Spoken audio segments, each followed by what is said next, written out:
जय नारायण बच्चों, आज आप हिस्ट्री का चैप्टर फर्स्ट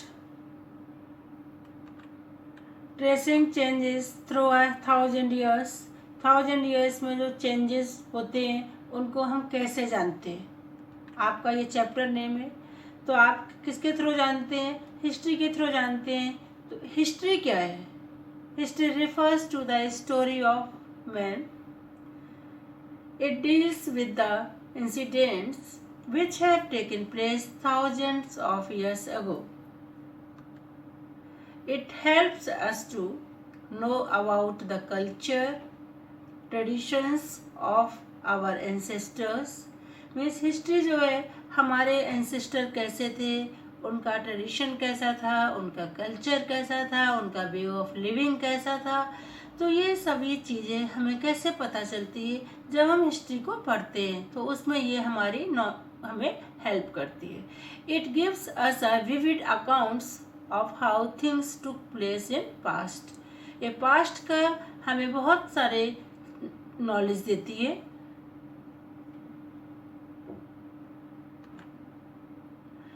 अब आपका आता है कार्टोग्राफी। तो यहाँ कार्टोग्राफी मैंने क्यों बोला बेटा? कार्टोग्राफी जैसे जो कार्टोग्राफर होते हैं जो मैप को बनाते हैं, तो हिस्ट्री में आपका ज्योग्राफी कैसे आ गया?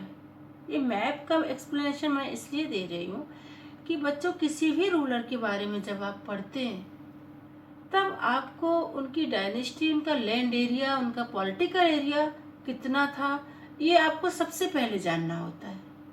और वो पॉलिटिकल एरिया हम कैसे जानेंगे? हम मैप से जानेंगे। तो जो पर्सन मैप को बनाता है उसको हम क्या बोलते हैं? उसको हम कार्टोग्राफर बोलते हैं। A cartographer prepares the map of an area. किसी भी एरिया का जो मैप को प्रिपेयर करता है उसको हम क्या बोलते हैं? कार्टोग्राफर। अब जैसे आप ये मैप देख रहे हैं सामने,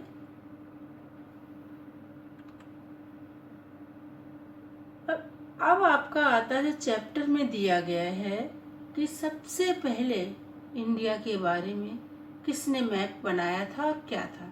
it was in 1154 CE that an Arab geographer Al-Idrisi prepared a map of Indian subcontinent.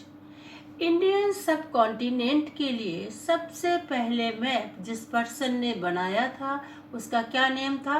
Al इद्रिसी, Arab geographer था। अब आप देखेंगे कि उसने किस तरह का मैप बनाया था और इंडियन सब कॉन्टिनेंट को किस तरह से दिखाया था। तो बच्चों ये देखिए मैप है, ये मैप। तो बच्चों अल इद्रिसी ने जब मैप बनाया उसमें आप देखेंगे ये आपको क्या दिख रहा है? ये श्रीलंका दिख रहा है। ध्यान देंगे इस बात का, आपकी बुक में ये बना हुआ है ये मैप। अब नीचे क्या दिख रहा है? ये इंडिया। तो अल इद्रिसी ने उस समय इंडियन सब कॉन्टिनेंट को किस तरह से दिखाया? नीचे इंडिया दिखाया और उसके ऊपर क्या दिखा रहे हैं? वो श्रीलंका दिखाया है। तो बच्चों ये मैप जो अल इद्रिसी ने दिया था, ये वाला मैप करेक्ट मैप नहीं है। इस बात को आप ध्यान रखेंगे क्योंकि आपको भी मालूम है प्रेजेंट टाइम में आप देखते हैं कि श्रीलंका इंडिया में कहाँ पर दिखता है। In 1720, a French cartographer prepared the map of the same area, but it was quite different from that of Al-Idrisi. बच्चों आपने ध्यान दिया होगा आपकी बुक में दो मैप दिए गए।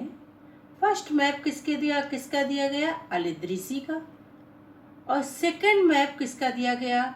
जो फ्रेंच कार्टोग्राफर थे। और दोनों में क्वाइट डिफरेंट। दोनों में डिफरेंट क्या है कि अब आप देखेंगे मैप, जो मैप फ्रेंच कार्टोग्राफर ने दिया, अब आप उसको देखेंगे।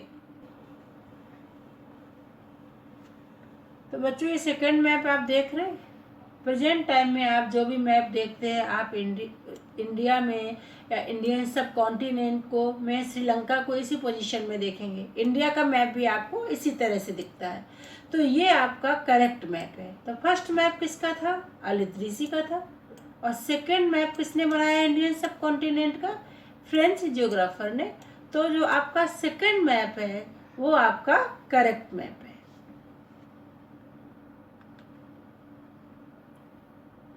One needs to be sensitive to different historical backgrounds while reading documents, maps and text of the past.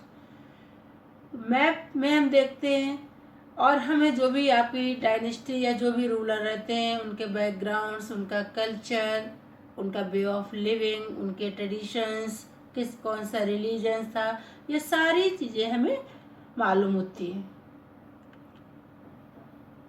New and old terminologies. तो अभी आपने पढ़ा था कि हमारे इंडियन सब कॉन्टिनेंट में दो मैप आपको मैंने एक्सप्लेन किए थे, एक अल-इदरीसी का और एक आपके फ्रेंच जियोग्राफर का। इसके बाद में आपका आता है कि टर्मिनोलॉजी क्या यूज होती थी। जो वर्ड रहते वो टाइम के अकॉर्डिंग बच्चों उनका मीनिंग भी चेंज होता है, या वो उनको अपने टाइम में एक अलग तरह से उनको डिफाइन किया जाता था। The context in which information is produce its language and meaning change with time.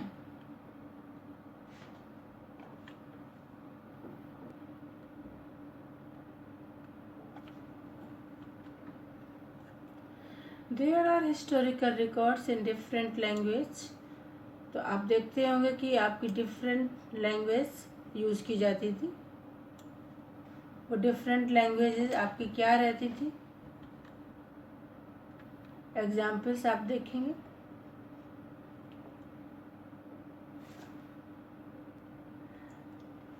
अब बच्चों आप देखेंगे कि ये टर्मिनोलॉजी टाइम के साथ कैसे चेंज रहती है। तो the term Hindustan used by Minhaj Siraj meant the area of Punjab, Haryana and the lands between the Ganga and the Yamuna.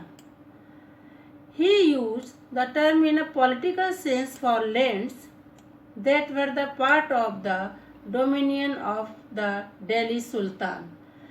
Minhaj Siraj ने इंडिया या हिंदुस्तान को कितना बताया था? कौन सा एरिया हिंदुस्तान का बताया था? जो एरिया पंजाब हरियाणा के बीच में आता, जो आपका दिल्ली सुल्तान का जो एरिया था, उसको उन्होंने कैसे डिफाइन किया था? उसको उन्होंने एक हिंदुस्तान बोला था, पॉलिटिकल उससे डिफाइन किया था। तो मिनहाज सिराज ने हिंदुस्तान को कैसे डिफाइन किया? पॉलिटिकल सेंस में डिफाइन किया। अब सेकंड एग्जाम्पल आप देखेंगे।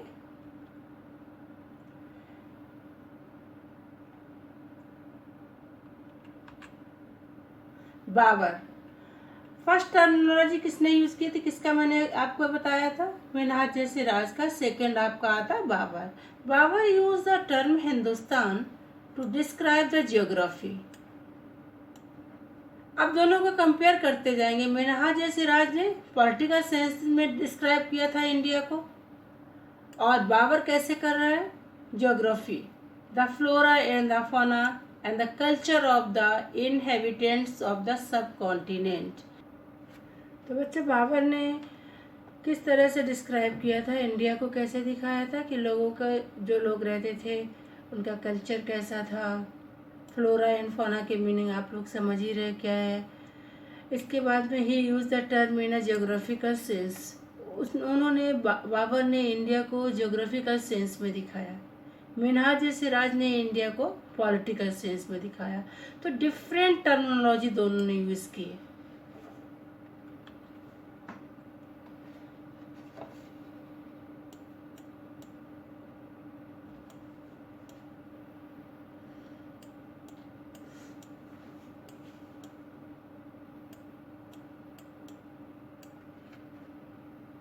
ये आप देख रहे हैं सामने, आपको समझ में आ रहा होगा कि किसकी पिक्चर है? बाबर की। और बाबर ने एक बुक लिखी थी जिसका नाम था, ये आपकी मैं जनरल नॉलेज के लिए आपको बता रही हूँ, जिसका नाम था बाबरनामा। उसमें उन्होंने इंडिया को डिस्क्राइब किया था उस समय कि जब बाबर इंडिया में आया था।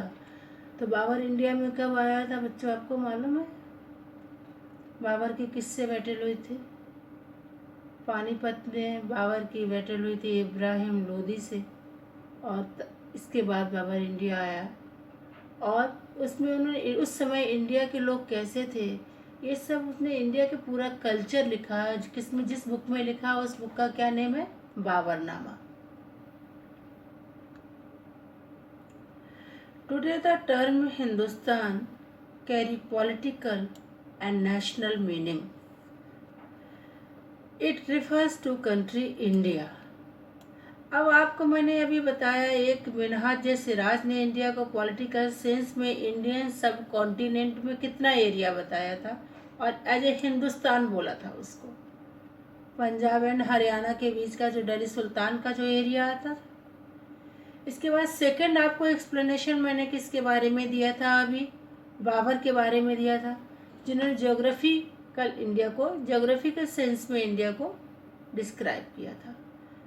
अमीर खुसरो ने भी किया। अमीर खुसरो और बाबर दोनों ने सेम तरह से ही इंडिया को डिफाइन किया था।